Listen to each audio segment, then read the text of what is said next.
Teška mentalna oboljenja, poput psihoza, utiču i pod uticajem su brojnih faktora. Neka od ovih stanja se najbolje tretiraju lijekovima i bolničkim liječenjem. Međutim, jasno je da je u svrhu poboljšanja tretmana osoba sa mentalnim oboljenjima tradicionalnom modelu brige potrebno dodati i psihosocijalne intervencije.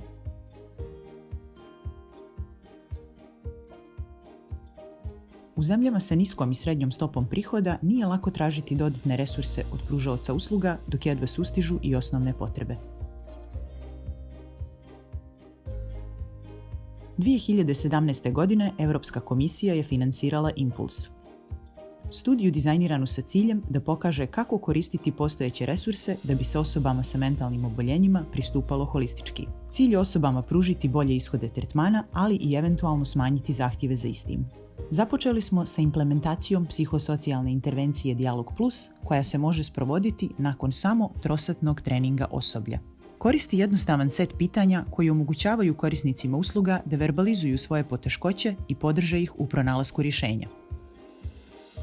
Naše istraživanje pokazuje da nakon samo 4 sesije Dijalog Plus intervencija značajno poboljšava kvalitet života korisnika usluga.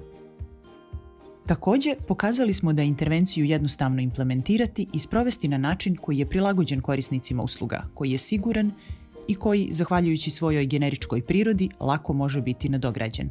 Intervencija produžava već postojeće rutinske sastanke za samo 8 minuta.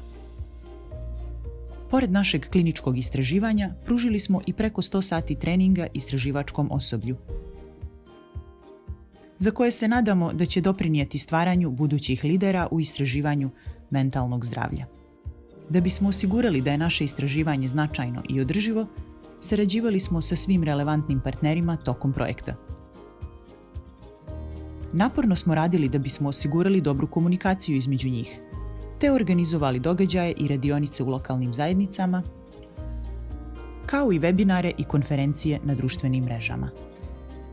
Ovi razgovori su otkrili brojne nesigurnosti oko toga kako će stvari funkcionisati u praksi, ali pokazale i postojeću veliku želju za promjenom. Kliničari nisu bili jedini kojima je bila potrebna pomoć da razumiju model holističkog, cjelovitog pristupa osobi.